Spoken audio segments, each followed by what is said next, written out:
ദൈവേറ്റുമിരിക്കും. അതിന്റെ നമ്മൾ ആ ഭാഗത്ത് മാറരുത്. അതിന്റെ 10ാമത്തെ വാക്യം ഒന്ന് വായിച്ചേ. അവനെ തകർത്ത് കളയുവാൻ യഹോവയ്ക്ക് ഇഷ്ടം തോന്നി. അടുത്ത വാക്യം, അവന്റെ പ്രാണൻ ഒരു അകൃത്യയാഗം.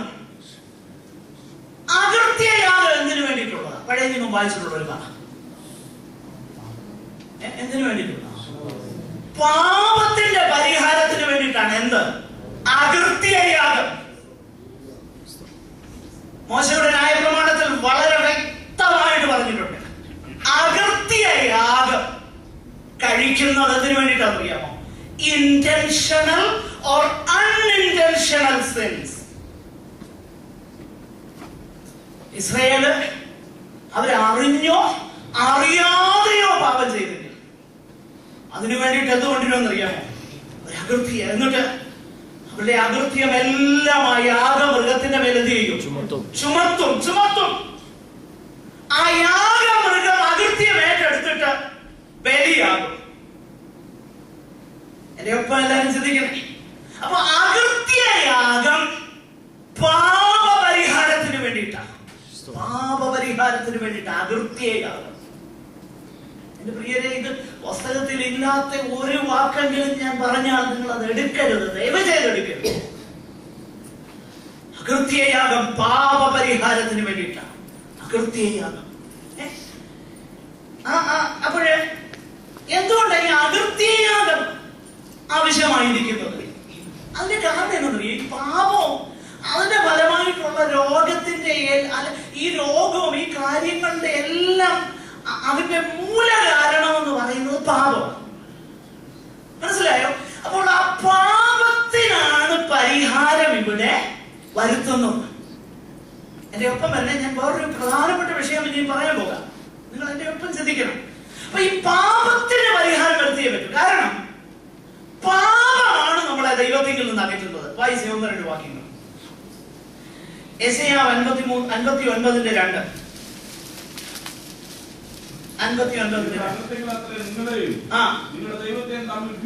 അപ്പൊ ദൈവത്തിൽ നിന്ന് അകറ്റുന്നത് എന്നാ? രോഗമാണോ? അല്ല. പിന്നെന്തുവാ? അകൃത്യങ്ങൾ, പാപങ്ങൾ. അപ്പൊ പാപത്തിന് പരിഹാരം വരുത്തിയെങ്കിലേ ദൈവത്തോട് അടുക്കാൻ പറ്റത്തുള്ളൂ. മനസ്സിലായോ? അതുകൊണ്ട് പാപത്തിന് പരിഹാരം വരുത്താനായിട്ട് അവനൊരു അകൃത്യയാഗമായി തീർന്നു. അകൃത്യയാഗം. നമ്മുടെ അകൃത്യമെല്ലാം അവന്റെ മേൽ അവിടുന്ന് വഹിച്ചു. നമ്മുടെ അടിപ്പിണരുകളാൽ നമുക്ക് സൗഖ്യം വന്നു. കാരണം അടിതൊട്ട് മുടി വരെ എന്നില്ല, സൗഖ്യമില്ല. ആരോ പഴുപ്പ് ഞെക്കി കഴുകിയിട്ടില്ല, വൃണം നിറഞ്ഞിരിക്കുകയാണ്. എന്നാൽ അകൃത്യയാഗമായി നമ്മുടെ പൊന്നു കർത്താവ് ആ കുഞ്ഞാടിന്റെ ആ മനോഹരം, എനിക്കത് വർണ്ണിക്കാനും പറയാനുമുള്ള സമയമില്ല. പഴയ നിയമത്തിലെ അകൃത്യയാഗമായിട്ട് പാപങ്ങളെ വഹിച്ചുകൊണ്ട് ഒന്നിനെ പുറത്തോട്ട് വിടും, പാളയത്തിന് പുറത്തേക്ക്. അതിനെക്കുറിച്ച് എബ്രായ ലേഖനം പറയുന്നത് ഇങ്ങനെയാണ്: ക്രിസ്തു പാളയത്തിന് പുറത്ത് വെച്ച് നമുക്ക് എന്ത് ചെയ്തു? നമുക്ക് വേണ്ടി കഷ്ടം അനുഭവിച്ചു. മറ്റേതിനെ ബലി കഴിക്കും. എന്നിട്ട് അതേ കാര്യം തന്നെ യോഹന്നാൻ സ്നാപകൻ പറയും: ഇതാ ലോകത്തിന്റെ പാപത്തെ ചുമക്കുന്ന ദൈവത്തിന്റെ കുഞ്ഞാട്. പാപത്തെ ചുമക്കുന്ന ദൈവത്തിന്റെ കുഞ്ഞാട്. അപ്പൊ നമ്മുടെ പ്രശ്നം രോഗമല്ല, പാപരോഗമാണെന്ന് മനസ്സിലാക്കണം. അതിനാണ് യേശു എന്തായി തീർന്നത്? അകൃത്യയാഗമായി തീർന്നത്. അകൃത്യയാഗം. ഇതേ വാക്ക് തന്നെ. ഇത് ഞാൻ വെറുതെ ഇങ്ങനെ പറഞ്ഞു കഴിഞ്ഞാല് നിങ്ങൾക്ക് പിന്നെ സമ്മതിക്കാൻ ബുദ്ധിമുട്ടാണെന്ന് എനിക്കറിയാം. അതുകൊണ്ട് പിന്നെ വാക്യങ്ങളുണ്ട്, ഒത്തിരി വാക്യങ്ങളുണ്ട്. ഒരു സാമ്പിൾ ടെക്സ്റ്റ് മാത്രം വായിക്കാൻ വേണമെങ്കിൽ ഞാൻ ഒത്തിരി വാക്യങ്ങൾ തരാം. ഒരു സാമ്പിൾ ടെക്സ്റ്റ് ഇത് കൃത്യമായിട്ട് ഇതേ വാക്ക് ഉപയോഗിക്കുന്ന ഒരു വേദഭാഗം പുതിയ നിയമത്തിലുണ്ട്. റോമാലേഖനം. ഈ ഭാഗം നമ്മൾ ചിന്തിച്ചുകൊണ്ട് തന്നെ മുമ്പോട്ട് പോവുക. റോമാലേഖനം 4:24 ഒന്ന് വായിച്ചേ.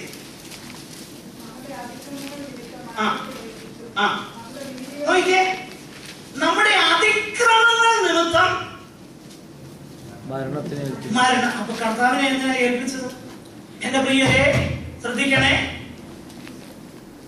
ഈ അതിക്രമങ്ങളുടെ ഒപ്പം വെക്കുന്നതായിരുന്നു രോഗസൗഖ്യമെങ്കിൽ നിശ്ചയമായിട്ടും ഇവിടെ അത് എഴുതിയേ. എഴുതുമോ ഇല്ലായിരുന്നു? നിങ്ങൾ പറ. അതിക്രമങ്ങൾക്കൊപ്പം വെക്കുന്നതായിരുന്നെങ്കിൽ, ഞാൻ പറഞ്ഞത് ശ്രദ്ധിക്കണം, എന്റെ വാക്ക് ശ്രദ്ധിക്കണം, ഒപ്പം വെക്കുന്നതല്ല, പിന്നീട് വരുന്നുണ്ട്. ഞാൻ പറയാം.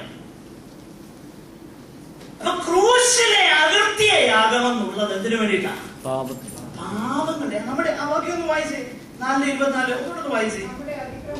നമ്മുടെ അതിക്രമങ്ങൾ നിമിത്തം എന്ത് ചെയ്തു? മരണത്തിന് ഏൽപ്പിച്ചും നമ്മുടെ നീതീകരണത്തിനായി.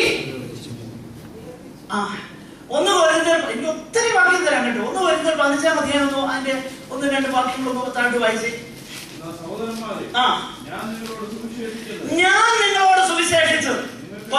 ശ്രദ്ധിക്കേ, കൊരിന്ത്യർ ചെന്നപ്പോ ഞാൻ പറഞ്ഞ പ്രസംഗം എന്താ? പൗലോസ് പറയുക, ഞാൻ നിങ്ങളോട് സുവിശേഷിച്ചതും നിങ്ങൾക്ക് ലഭിച്ചതും നിങ്ങൾ നിലനിൽക്കുന്നതും നിങ്ങൾ വിശ്വസിച്ചതും നിങ്ങൾ രക്ഷിക്കപ്പെടുന്നതുമായ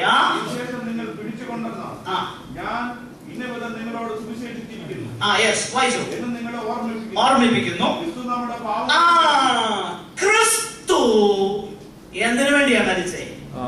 നമ്മുടെ പാപങ്ങൾക്കു വേണ്ടി തിരുവെഴുത്തുകളിൻ പ്രകാരം മരിച്ചു, അടുക്കപ്പെട്ടു, തിരുവെഴുത്തുകളിൻ പ്രകാരം ഉയർത്തെഴുന്നേറ്റു. ഇതാ അപ്പോസ്തലന്മാരുടെ സുവിശേഷം. അപ്പോസ്തലിക സുവിശേഷം ഇതാ. ഇതിൽ കുറഞ്ഞ ഒന്നല്ല സുവിശേഷം. വെള്ളം ചേർക്കരുത്. ഇത് കുറഞ്ഞ ഒന്നല്ല. വില കുറയ്ക്കരുത് സുവിശേഷത്തിന്റെ. ഇത് കുറഞ്ഞ ഒന്നല്ല. ശ്രദ്ധിക്കണം. ആകട്ടെ, അപ്പൊ ഇത് തന്നെയാണ് നമ്മൾ കഴിഞ്ഞ ആഴ്ച ആ വാക്യം വിശദീകരിച്ചതാണല്ലോ. നമ്മൾ കണ്ടു, അതായത് 1 പത്രോസ് 2-ാം അധ്യായം അതിന്റെ 24-25 വാക്യങ്ങൾ പെട്ടെന്ന് വായിച്ച്.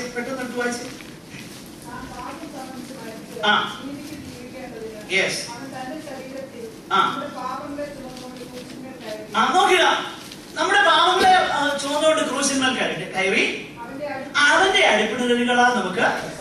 അപ്പം ശിഷ്യന്മാരിത് എങ്ങനെ മനസ്സിലാക്കി എന്നുള്ളത് വളരെ പ്രാധാന്യമുള്ള വിഷയമാണ്. ശിഷ്യന്മാര് മനസ്സിലാക്കിയത് അങ്ങനെയാണ്. അപ്പോസ്തലന്മാർ പറഞ്ഞിരിക്കുന്നത് അങ്ങനെയാണ്. അവൻ നമ്മുടെ പാപങ്ങളെ ചുമന്നുകൊണ്ട് എന്ത് ചെയ്തു? ക്രൂശിന്മേൽ കയറി അവന്റെ അടിപ്പിണരുകളാൽ നമുക്ക് സൗഖ്യം വന്നുമിരിക്കുന്നു. ഞാൻ പറഞ്ഞല്ലോ, അത് അല്പം കൂടെ ഞാൻ വിശദീകരിക്കാം. ഞാൻ പറഞ്ഞു, ആദ്യമേ പറഞ്ഞു, കൃപാദാനങ്ങളിൽ ഒന്നാണ് രോഗശാന്തി വരം, സംശയമൊന്നുമില്ല. എന്നാൽ അത് എപ്പോഴും ദൈവം ചെയ്യണമെന്ന് നിർബന്ധമില്ല. ചില സന്ദർഭങ്ങളിൽ ഒരു രോഗം നമ്മിൽ ഇരിക്കുന്നത് ദൈവത്തിന്റെ പരമാധി അവിടുത്തെ ആ സർവജ്ഞാനത്തിൽ നമ്മളെ നിത്യതയ്ക്ക് വേണ്ടി ഒരുക്കാൻ അത് സഹായിക്കുമെങ്കിൽ ദൈവം ചിലപ്പോൾ അത് അനുവദിച്ചെന്നും വരും കേട്ടോ. ഞാനൊരു കാര്യം, അതായത് നമുക്ക് എന്താണെന്ന് അറിയത്തില്ല, എനിവേ അത് മിയർ അസംഷനാ. പൗലോസ് പറഞ്ഞ ഒരു കാര്യം, 3 വട്ടം എന്റെ ജഡത്തിൽ ഒരു ശൂലം തന്നിരിക്കുന്നെന്നാ പറഞ്ഞ. അപ്പൊ നിശ്ചയമായിട്ട് ജഡത്തില, ശരീരത്തില, ജഡത്തിൽ ഒരു ശൂലം തന്നേക്കുന്നു.